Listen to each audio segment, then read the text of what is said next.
Bueno, hola a todos ustedes. Espero que esta presentación sea un poco corta, por lo tanto, cada diapositiva va a tener su propio video y su propia explicación.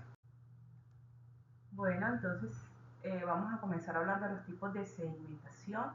La sedimentación va a depender de la naturaleza de los sólidos que tengamos.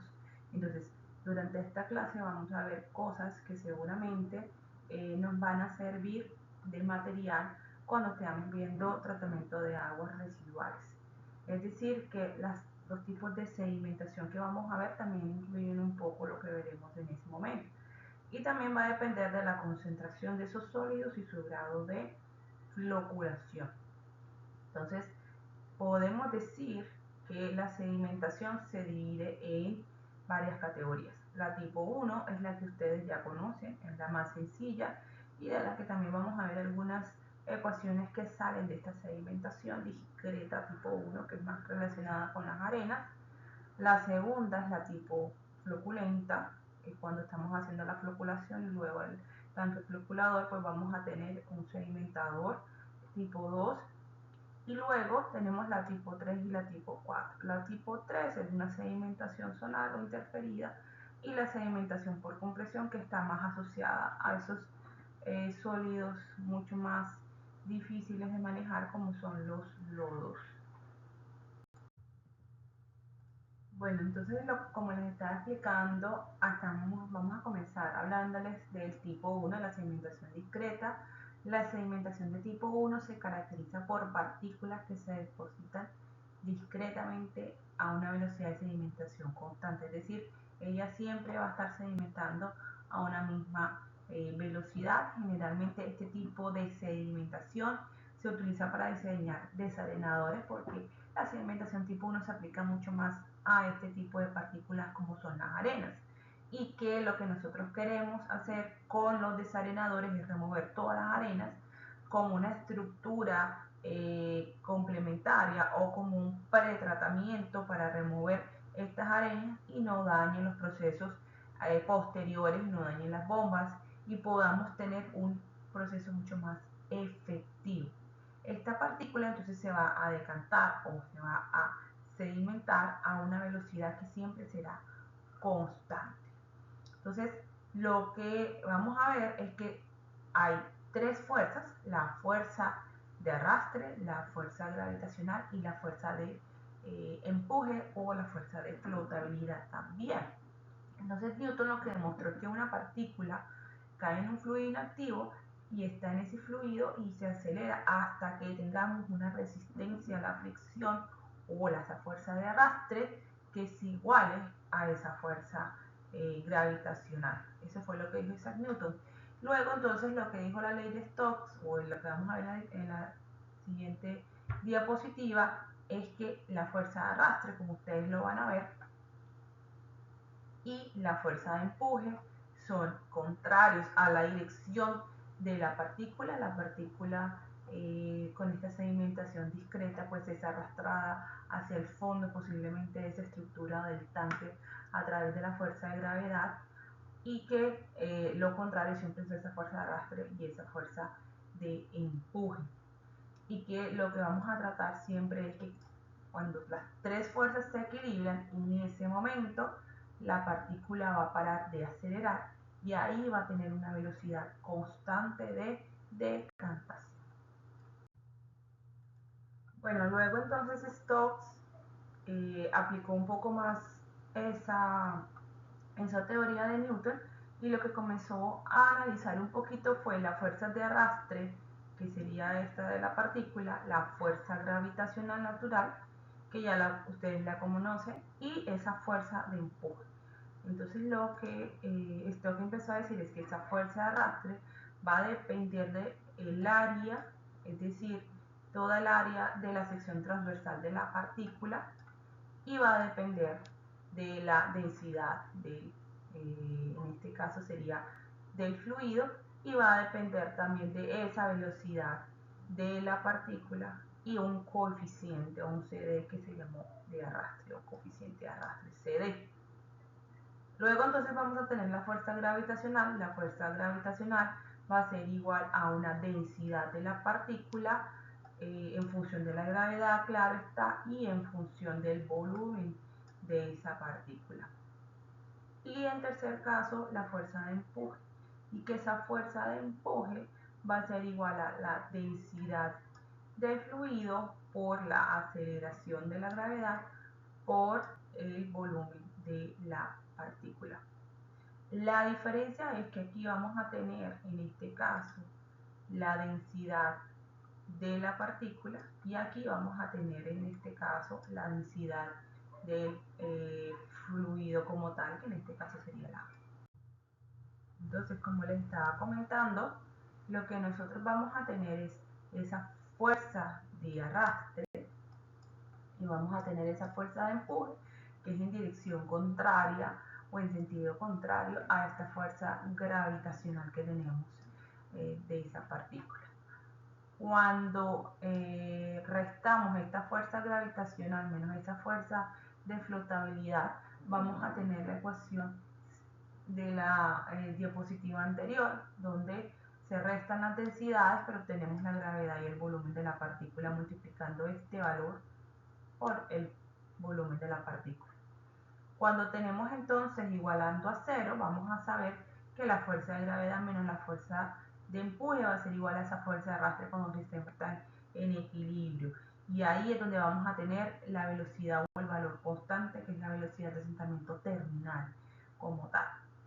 Tenemos ya entonces esta partecita de acá de la ecuación y aquí tendremos entonces la segunda parte de la ecuación.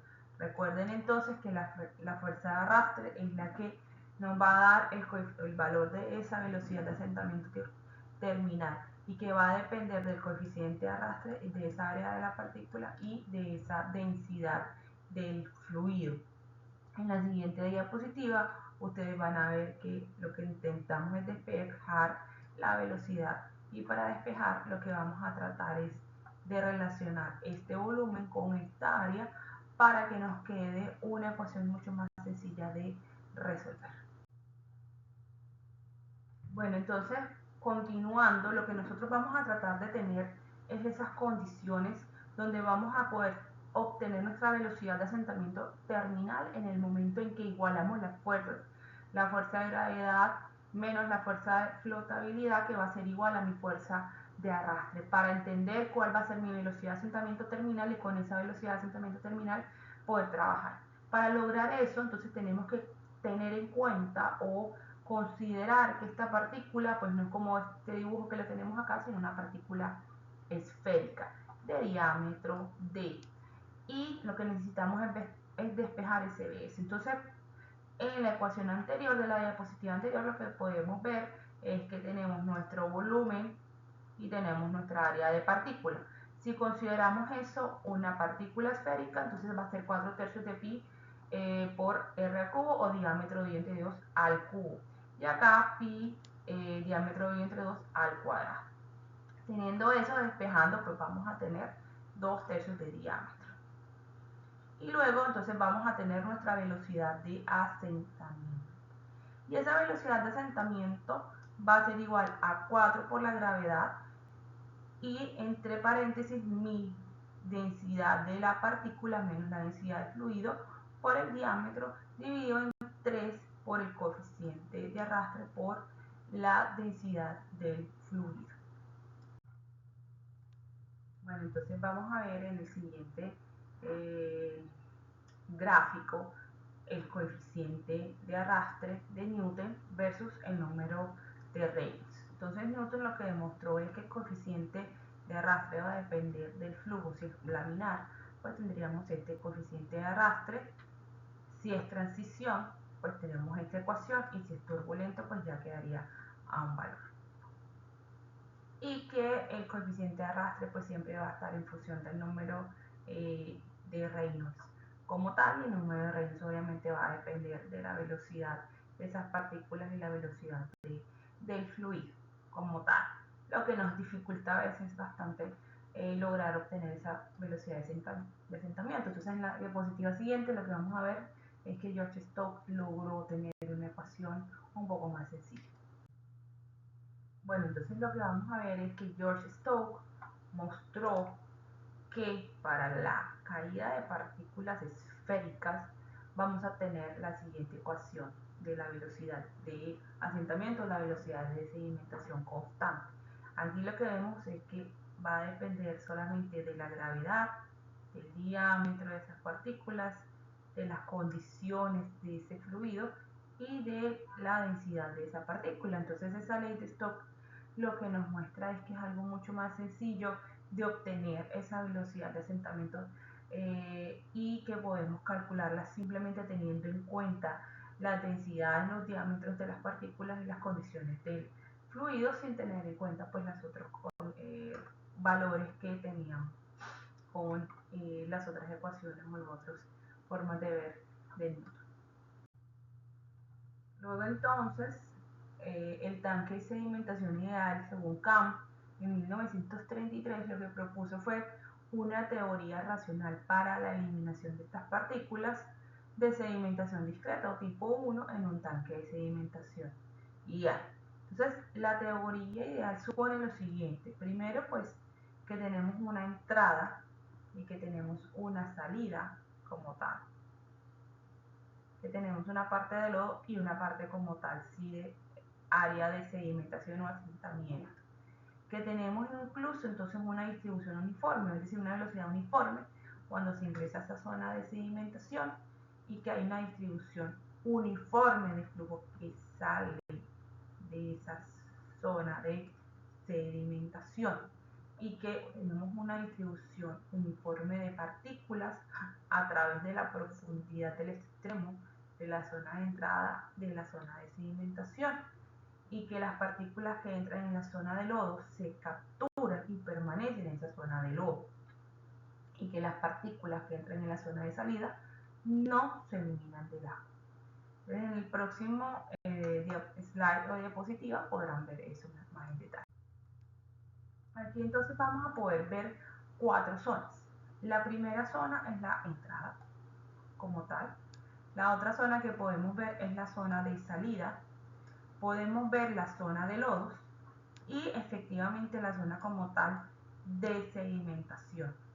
Para el clarificador, el flujo horizontal. ¿Eso qué significa? Significa que vamos a tener la entrada del fluido acá y todas las partículas que hayan sido sedimentadas y que estén en la zona de salida ausentes, pues se supone que van a caer en la zona de lodo porque fueron removidas en la zona de sedimentación. Si alguna partícula alcanzó a llegar a esta zona, pues se considera que no fue removida y que no va a poder ser removida porque no vamos a tener tiempo suficiente de sedimentación.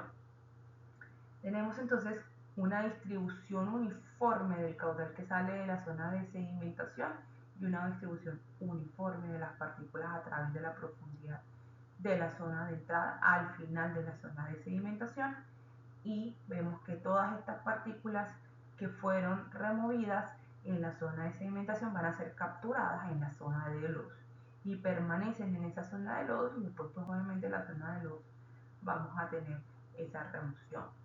Cuando tenemos el clarificador por flujo ascendente, entonces tenemos la zona de lodos, aquí tenemos nuestra zona de sedimentación que sería en esta parte de acá,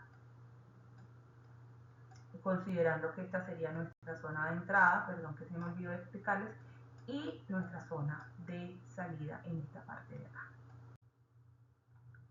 Aquí entonces vamos a tener la sedimentación en un clarificador un poco diferente que es de flujo ascendente con el fin de entender un poco más allá cómo se puede entender toda esa parte de la física.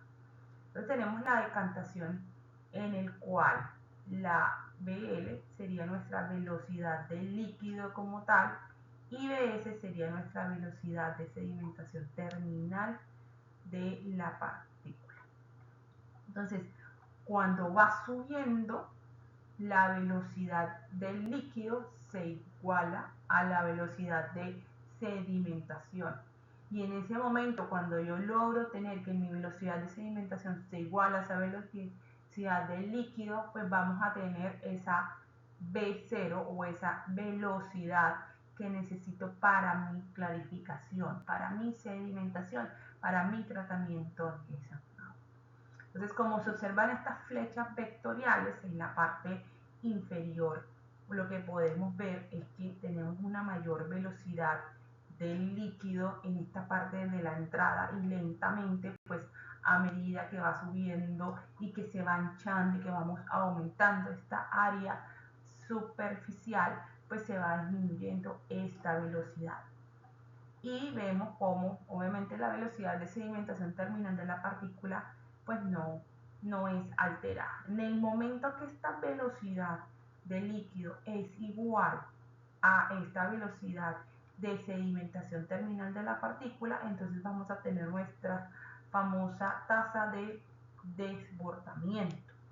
Esta tasa de desbordamiento vamos a conocerla también como la carga superficial hidráulica o simplemente la carga superficial, y tiene una unidad de metros cúbicos día metro cuadrado. Entonces, dada un área de sección superficial o de sección, perdón, transversal lo suficientemente grande, vamos a tener que nuestras velocidades pues van a ser igualadas, y ahí entonces vamos a lograr tener nuestra tasa de desbordamiento para poder remover. Entonces, en este diseño del clarificador de flujo ascendente, el área de la parte superior del cono alcanza la velocidad de separación, y ahí vamos a tener una tasa de desbordamiento. Y ahí es la velocidad a la que el agua se desborda por la parte superior del tanque hacia los vertederos, por decirlo así.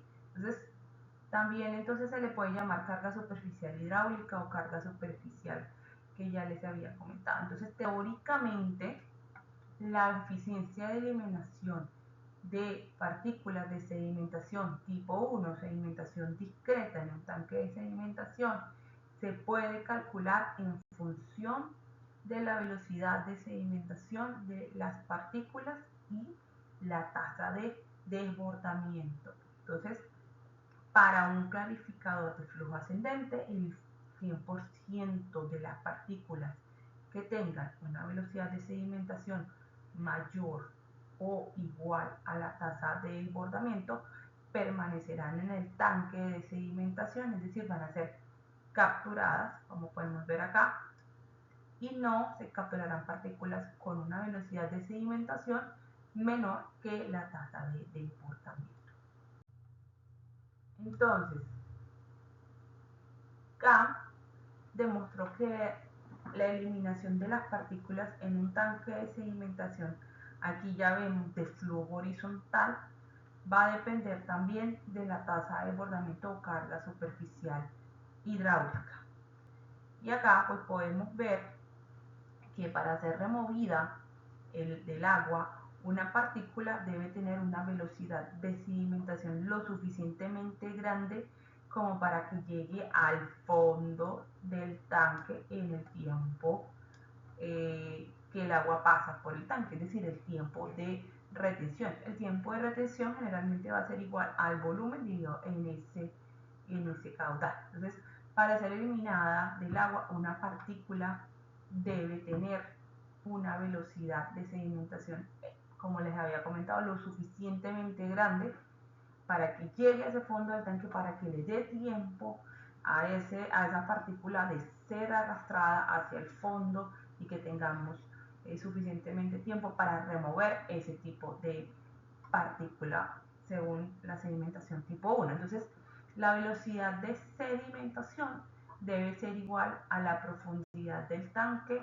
dividida por TO. Bueno, entonces lo que vamos a tratar a continuación es de reemplazar el TO en la ecuación de la velocidad o de la BS. Entonces, desde una perspectiva cerca, Kant propuso lo siguiente, empezó a decir, bueno, si mi tiempo de retención es igual al volumen del tanque dividido en el caudal, y si mi velocidad de sedimentación va a ser proporcional o va a ser igual, perdón, a la relación entre la profundidad del estanque y el tiempo de retención que demora esa partícula como tal. Y si despejamos entonces TO y tratamos de reemplazarlo en la ecuación de BS, vamos a tener que es H, que sería dividido en TO, que sería volumen dividido en caudal, acuérdense muy bien. Entonces, despejando eso, vamos a tener que mi velocidad de sedimentación es igual a H por mi caudal dividido en mi volumen. Como esto es un tanque rectangular, entonces mi volumen obviamente va a ser igual a H por W por L, que sería este término que tenemos acá. Despejando entonces, vamos a tener que la velocidad va a ser igual a caudal dividido en por W. L por W, que sería este de acá con este de acá, me va a dar mi área superficial. Para este caso, que es un sedimentador de flujo horizontal. Y tendremos entonces que mi velocidad de sedimentación va a ser igual a caudal sobre área superficial.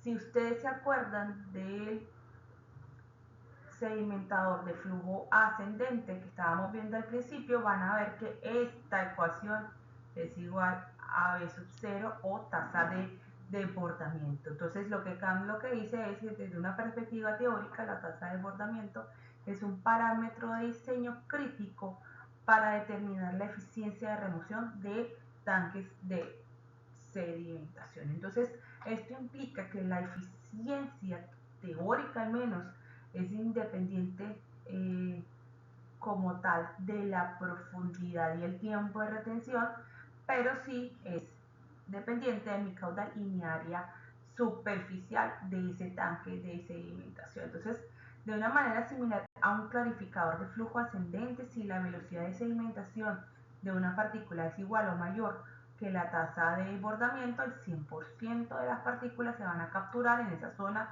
de sedimentación en un tanque de sedimentación horizontal, y que obviamente pues tendremos que siempre depender de esa tasa de desbordamiento. Entonces, un porcentaje con una velocidad de sedimentación menor que esa tasa de desbordamiento se eliminará como tal de mi tanque. Comenzamos entonces hablando de la sedimentación tipo 2. La sedimentación tipo 2 está caracterizada por las partículas que floculan durante la sedimentación. Estos tipos de partículas se producen en la coagulación cuando utilizamos alumbre o sulfato de aluminio o sales de hierro, y en la sedimentación primaria también de aguas residuales. Entonces aquí lo que podemos ver es que sería en la floculación o simplemente en la parte de sedimentación primaria de aguas residuales cuando tenemos este tipo de sedimentación. No podemos tener una relación matemática adecuada que pueda usarse para prescribir la sedimentación de tipo 2. Es un poco diferente este tipo de partículas porque todas se pueden comportar de una forma distinta.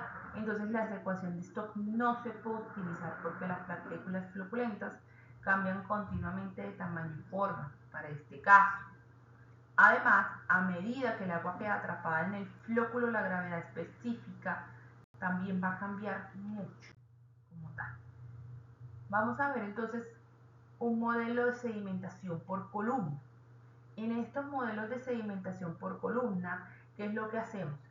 Tenemos el agua luego del proceso de floculación como imitando unos tanques de sedimentación, pero que a través de unas pruebas de laboratorio que pueden verse a través de unas probetas de gran tamaño o simplemente una estructura muy similar a esa que la llamamos como una especie de columnas de sedimentación o unas torres de sedimentación. Entonces estas pruebas de laboratorio sirven como modelo del comportamiento de la sedimentación floculante, ya que no podemos aplicar las mismas ecuaciones que estábamos viendo de la ley de Stokes, y estos tienen un valor muy grande en la evaluación de tanques de sedimentación existentes y en el desarrollo de datos para la expansión o modificación de plantas existentes, pero no son prácticos para el diseño de nuevos tanques de sedimentación. debido a la dificultad de replicar las propiedades y concentraciones de partículas provenientes de la coagulación. Entonces, son muy buenos para hacer una expansión de una planta, son muy buenos para hacer los test de tanques existentes y quizás tener una idea, pero realmente... Bueno, entonces el modelo de sedimentación por columna, aquí que ustedes pueden ver como una columna muy similar a la diapositiva anterior, al dibujo de la torre que yo les mostré en la... Simplemente acá pues tiene unas salidas donde se toman las muestras de agua para saber los sólidos suspendidos que tendrá o la concentración o la turbidez que tiene. Entonces se llena la columna con toda el agua o la suspensión que queramos analizar. La suspensión se permite, se le da un tiempo para sedimentar y las muestras se retiran a través de como especies de puertas o de especies de tubos u orificios a diferentes elevaciones, o simplemente tomamos muestras de agua en diferentes profundidades a diferentes intervalos de tiempo seleccionados. A esas muestras se les determina los sólidos en suspensión y se calcula el porcentaje de eliminación de la siguiente forma, donde el porcentaje de eliminación va a ser, o la eficiencia como tal, va a ser 1 menos la concentración que tenemos en ese momento, menos dividido en la concentración inicial por 100%. Entonces, el porcentaje de remoción a una profundidad pues va a ser distinto, por ejemplo, a las profundidades menores o más cerca de la superficie. Entonces aquí tendremos siempre que unas partículas se van sedimentando más rápidamente, mientras que acá demoran más. Entonces la concentración de los sólidos suspendidos de esta parte de la muestra o esta muestra va a ser diferente a esta muestra. Entonces CT va a ser la concentración en el tiempo T y a una profundidad. Y va a estar siempre en la misma unidad, que se acuerden de los sólidos suspendidos totales, que es miligramos por litro, y CO es la concentración inicial. Entonces el porcentaje de eliminación frente a la profundidad se representa por líneas de isoconcentración. Ahorita vamos a ver los gráficos, los números circulados son los porcentajes calculados y se hacen interpolaciones entre estos puntos trazados para construir curvas de igual concentración a porcentajes razonables, es decir, incrementos de 5 o 10%. Cada punto de intersección de una línea de isoconcentración y la parte inferior de la columna define una tasa de desbordamiento, de tal forma que mi tasa de desbordamiento va a ser igual a H, es decir, la altura o la profundidad en la que tomé la muestra en ese tiempo o en ese momento. Entonces, cada punto de intersección de esa línea es lo que nosotros necesitamos para calcular o esa tasa de desbordamiento óptimo, y dependiendo pues del porcentaje de remoción que tengamos. ¿Cómo vamos entonces a saber la fracción total removida?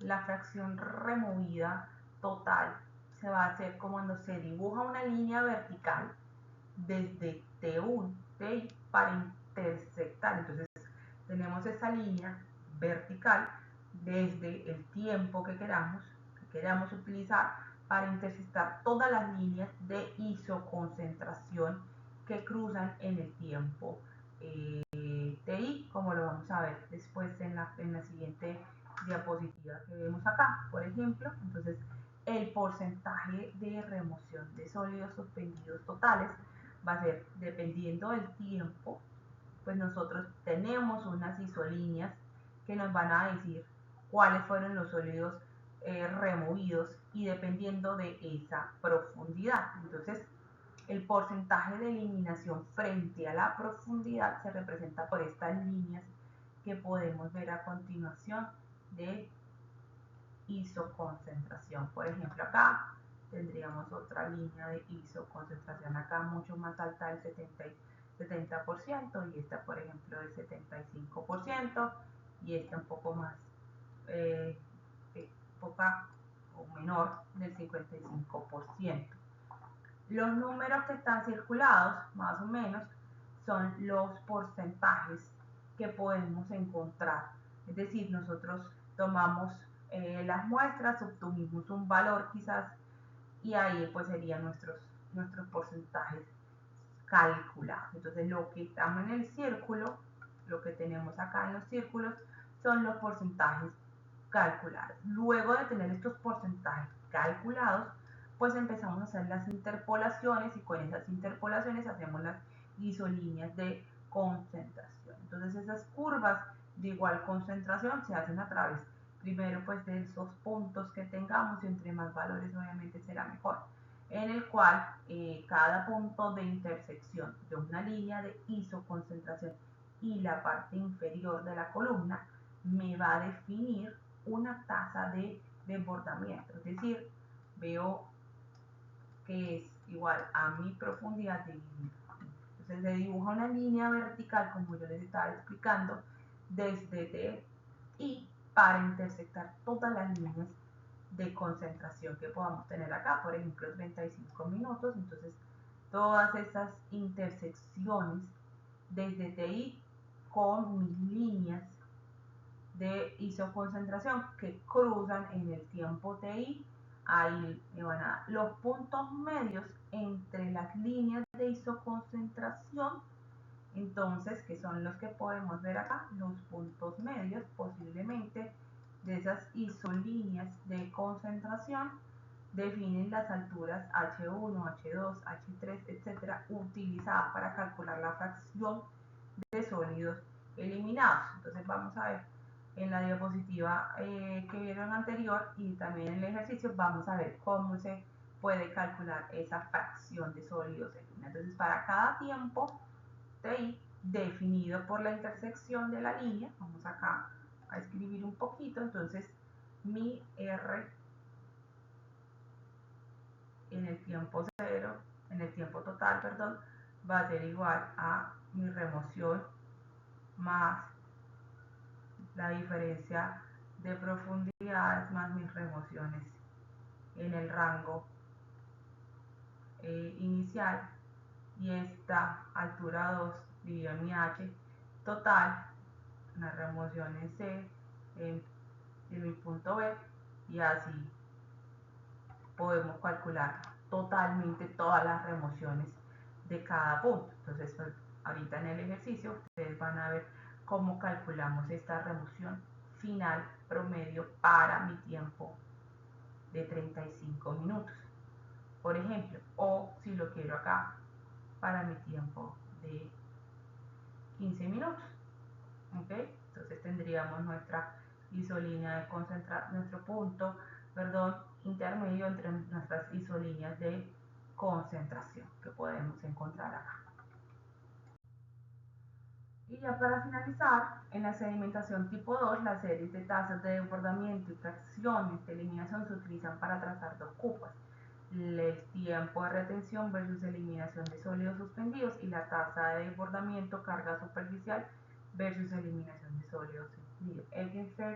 Eckenfelder en 1980 recomendó que se usen los factores de escala de 0,65 para la tasa de desbordamiento y de 1,75 para el tiempo de retención para diseñar el tanque. Entonces, estos son los factores de escala que se pueden sacar de estos test. Entonces tenemos los test o los laboratorios donde vamos a tener la tasa de desbordamiento, vamos a tener nuestro tiempo de retención y ahí vamos a tener estos factores o estos escalas según Eckenfelder para poder